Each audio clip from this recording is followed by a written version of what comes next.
여호수아부터 에스더까지 12권의 성경은 역사서로 분류됩니다.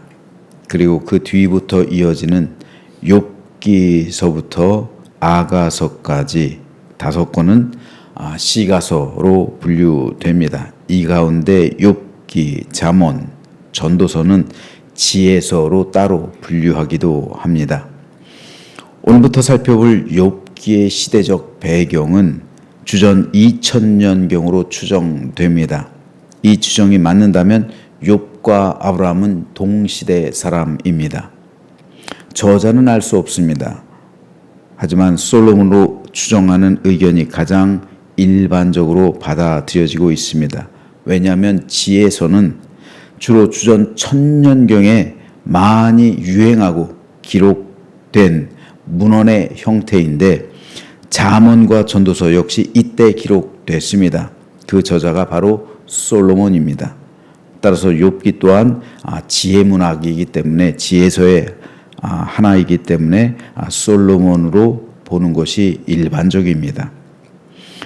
욥기는 이유를 알 수 없는 욥의 고난을 통해서 벌어지는 욥과 세 친구들 간의 변론 및 하나님의 절대 주권 선언, 그리고 이에 대한 인간의 절대 신앙을 요청하는 것을 내용으로 합니다.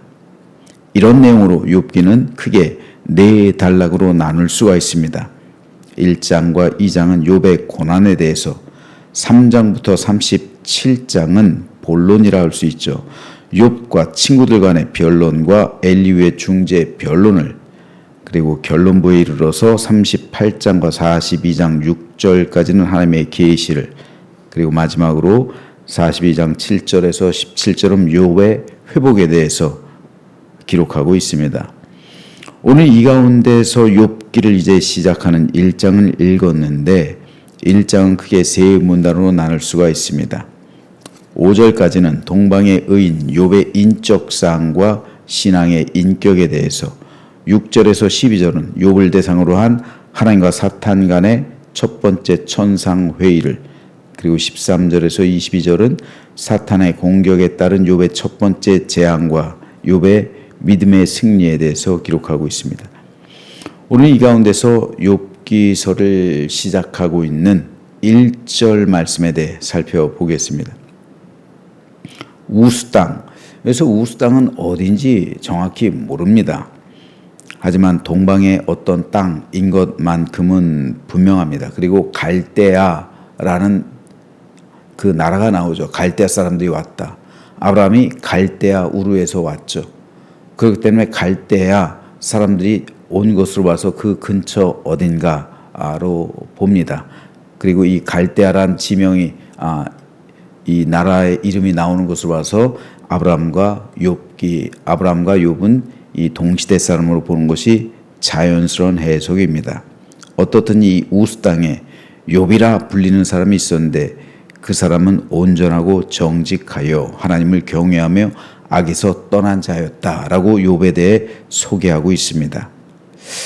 욥은 한마디로 온전하고 정직하여 하나님을 경외하며 악에서 떠난 자였다는 말입니다. 여기서 온전하다라는 것은 도덕적으로 완전하다는 겁니다. 정직하다 하는 것은 하나님 앞에서 정의를 실천함으로 믿음이 휘어지지 않은 곧은 믿음, 그래서 정직하다란 곧다라는 것, 믿음이 하나님 앞에서 곧았다라는 것입니다. 휘어지지 않았다는 말이에요.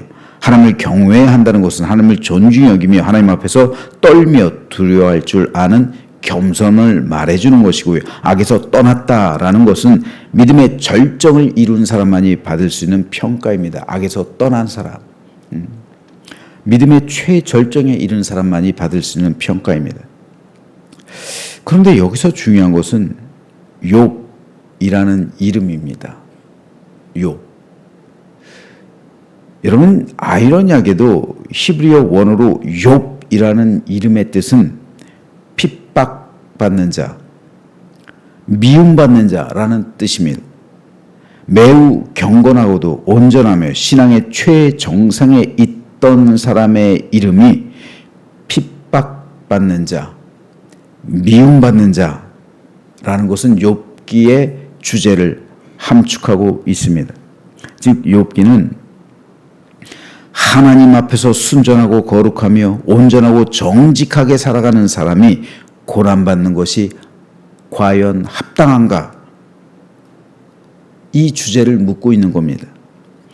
이것을 신학 용어로 신정론이라고 해요.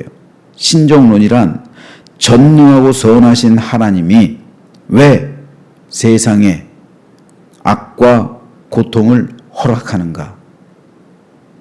이 질문에 답하려는 신학적인 설명이에요.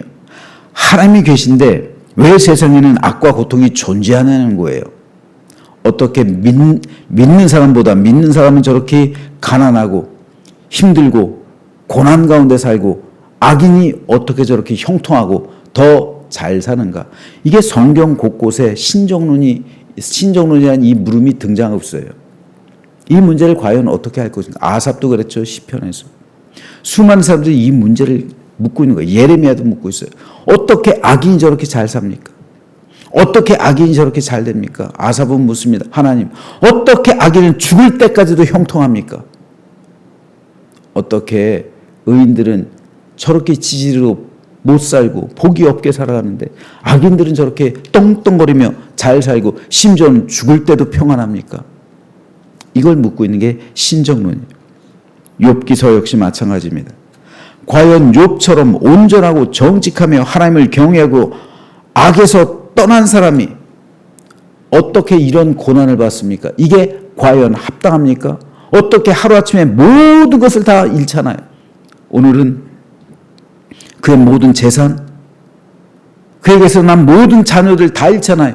내일 읽어볼 2장에서는 그의 건강까지 다 징계받잖아요. 이게 징계. 다른 사람이 볼 땐 징계예요. 네가 뭘 잘못했으니까 이런 일 당하는 거지. 새 친구가 말하는 거잖아요. 인과응보잖아요. 다 뭔가 잘못했으니까 네가 이런 거 당하는 거니까 너 회개해야 돼. 새 친구가 하는 게 다 인과응보론이. 끊임없이 욥을 공격합니다. 너의 신앙은 진실되지 않았던 거야. 욥을 몰아붙이는 거예요. 네가 잘못 믿었겠지. 잘못 믿었으니까 네가 이런 고난 당하는 거지. 그러니까 신정론을 왜곡하는 거예요. 과연 네 믿음이 진실하다면, 악에서 떠났다면, 온전하고 정직하다면, 하나님을 경외한다면 너는 이런 일 당할 리가 없다라는 거죠. 과연 의인은 고난받는 것이 합당한가? 이 욥기서 전체를 관통하는 답변이 이미 욥이라는 이름 안에 들어 있는 거예요. 즉 성경은 욥을 핍박받고 미움받는 자라고 말함으로써 하나님을 경외하며 악에서 떠나고 온전하고 정직하게 살아가는 하나님의 백성이라 할지라도 세상에서는 고난과 고통 가운데 살아갈 수 있음을 말해 주는 겁니다. 하지만 욥기서는 욥의 완전한 회복과 두 배의 축복으로 끝맺습니다. 그러므로 의인은 하나님께서 인정하시고 보호하셔서 결국 승리하게 하심을 선언합니다. 그러므로 욥기를 통해서 우리는 오늘 살아가고 있는 오늘의 우리 역시 세상으로부터 핍박당하고 미움당하는 것이 오히려 자연스럽다는 사실을 깨닫게 됩니다. 이에 대해 바울은 무릇 그리스도 예수 안에서 경건하게 살고자 하는 자는 박해를 받으리라 라고 고백합니다. 세상은 경건한 사람을 환영하지 않습니다. 공중 권세를 잡은 마귀의 세력은 악합니다. 성경은 공중 권세를 악의 세력이 잡고 있다고 말해요. 그렇기 때문에 세상은 점점 악해지고 타락해가는 거예요. 경건이란 악의 세력의 입장에서 볼 때 받아들일 수 없는 거예요. 환영하지 않는 겁니다. 욥처럼 악에서 떠난 자는 사탄과 타협하지 않는 자입니다. 하나님을 경외하는 사람은 하나님의 백성이기 때문이요 빛의 자녀이기 때문입니다. 하나님 앞에서 정직한 사람은 악을 배척하는 사람이요 세상이 주는 달콤함을 세상의 유혹에 빠지지 않는 사람이기 때문에 그렇습니다. 따라서 이런 사람은 악한 세력이 받아들일 수 없습니다. 그래서 그런 사람은 박해와 핍박과 미움을 받기 마련입니다. 이에 대해서 예수님도 이렇게 말씀하십니다. 또 너희가 내 이름으로 말미암아 모든 사람에게 미움을 받을 것이나 끝까지 견디는 자는 구원을 얻으리라. 모든 고난이 경건의 증거는 아닙니다. 하지만 경건한 삶에는 반드시 세상과의 긴장이 따르기 마련입니다. 따라서 만일 우리가 세상으로부터 어떤 박해나 핍박이나 미움을 받지 않는다면 오히려 우리는 그것을 더 두려워해야 합니다. 세상의 악한 정이 우리를 미워하지 않는다는 것은 어쩌면 우리가 그들에게 어떤 영향력도 미치지 못하기 때문일 수도 있기 때문입니다. 그래서 사도들과 제자들은 그리스도 때문에 능력받는 것을 기뻐했다라고 성경은 기록합니다. 그렇다면 오늘 우리는 어떻습니까? 우리는 과연 욥처럼 온전하고 정직하여 하나님을 경외하며 악에서 떠난 삶을 살아가고 있습니까? 그로 인해 세상으로부터 미움과 박해와 핍박을 받을 각오를 하고 있습니까? 지난날 우리 선조들은 미움과 박해와 핍박을 받았습니다. 그런데 여기서 굴복했어요. 그래서 신사참배라는 끔찍한 우상 숭배 죄를 지었습니다. 이것은 하나님께서 우리 민족에게 허락해 주신 너무도 큰 축복의 순간이었어요. 왜 우리 하나님께서 1907년 평양 대부운동을 일으키셨을까요? 평양 땅에다가. 그때를 대비하라는 거잖아요. 근데 그 평양이 신사참배의 본거지가 됐어요. 하나님께서는 성령을 보내주셔서 순교를 각오하라고 말씀하셨는데,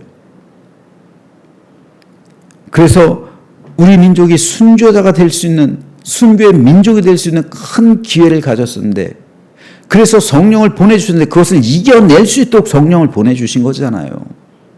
근데 넘어졌어요. 우리가 진실로 하나님을 믿고 천국을 소망한다면 순교자가 되는 것처럼 큰 영광은 없을 겁니다. 순교자가 많이 나온 나라와 민족은 하나님께서 책임져 주시고 반드시 지켜주십니다. 부흥케 하시는 거예요. 로마 제국이 그래서 기독교 제국이 된 거예요. 수많은 순교자가 나왔기 때문에 그 위대했던, 그 강성했던 로마가 기독교 국가가 돼요. 그렇기 때문에 신사참배는 두고두고 가슴 아파요. 만일 우리 민족이 여기서 이겼다라면, 그래서 수많은 순교자가 배출되었다라면 우리 민족의 역사는 어쩌면 많이 바뀌었을 겁니다. 6.25요? 안 일어났을 거예요. 지금 통일된 이 국가가 지금 우리 5천만 가지고도 이렇게 세계에서 10위권에서 이렇게 됐는데, 우리가 남북한 합쳐서 그럼 북한도 기근이 없었을 거고 적어도 8천만 이상은 됐을 거예요. 그럼 약 1억에 달하는 이 민족이 지금 어떻게 됐을지 모르는 거예요. 아마도 지금보다는 몇 배 더 예전에 일본이 가졌던 영광을 우리나라가 가지지 않았을까요? 그 전 세계 3위 안에 어쩌면 지금 들었을 것 같아요. 하나님께서 우리 민족을 그렇게 축복해 주시려고 그것을 예비하셨는데, 그렇기 때문에 신사참배는 두고두고 가슴 아픈 거예요. 근데 여러분, 중요한 것은요, 오늘 우리에게도 이런 기회는 날마다 우리 삶 가운데 일어나고 있다는 사실입니다. 내가 순교자가 될 수 있는 기회가 날마다 내 삶 속에서 벌어지고 있어요. 근데 우리는 순교자가 되지 않고 있어요. 여러분, 꼭 내 목숨을 잃어야만, 내가 죽어야만 순교자가 되는 것이 아니라 예수님을 믿기 때문에 내 자존심, 내 자아를 죽이고 하나님을 경외하기 때문에 나를 십자가를 못 받고 성령님 앞에서 살아가기에 나를 부인하고 주님의 십자가를 지고 가는 삶이 바로 생활 속에서 삶의 현장 가운데 우리가 실천해야 할 순교의 모습들이에요. 여러분, 때로 교회 생활하다가, 때로 사회 생활하다가, 때로 직장 생활하다가, 가정에서도 내가 애매하게 억울함 당할 수 있죠. 내가 공격받을 수 있죠. 내가 화를 내고 싶어요. 그 순간 꾹 참는 것, 내 자아를 죽이는 것, 교회의 평화를 위해, 가정의 안식을 위해, 그리고 다른 사람들의 영혼을 살리기 위해 차라리 내가 수치를 당하는 것, 이게 삶에 있어서의 순교예요. 그런데 이런 순교할 수 있는 기회가 우리 삶에 날마다 벌어진다고요. 그런데 저부터 순교하지 않아요. 순교의 자리로 나가지 않아요. 오히려 싸웁니다. 싸워요. 말로 싸우고요. 행동으로 싸우고요. 그런다고요. 그러면서 그곳엔 평화가 없어요. 복음이 전해지지 않아요. 미움의 행동들, 증오의 모습들, 원망과 불평, 이런 것들로 인해서 내 삶이 있다면 그것은 그리스도의 십자가를 전하는 순교자의 삶도 아니요, 내 믿음을 증거하는 복음 증거자의 삶도 아닙니다. 그러므로 오늘 우리 욥기서를 읽으면서 저와 여러분 모두가 오늘을 살아가고 있는 이 시대의 욥이 되기를 소망합니다. 그래서 오늘 하루 거룩하고 의로운 욥의 모습이 되어서 저와 여러분이 살아가는 삶의 모든 현장 가운데 하나님을 경외하는 믿음으로 정직하고 온전하며 악에서 떠난 삶을 살아감으로 하나님께 칭찬받고 인정받는 이 시대의 의로운 욥의 모습으로 발견되는 우리 모두가 되시길 주님의 이름으로 축원합니다.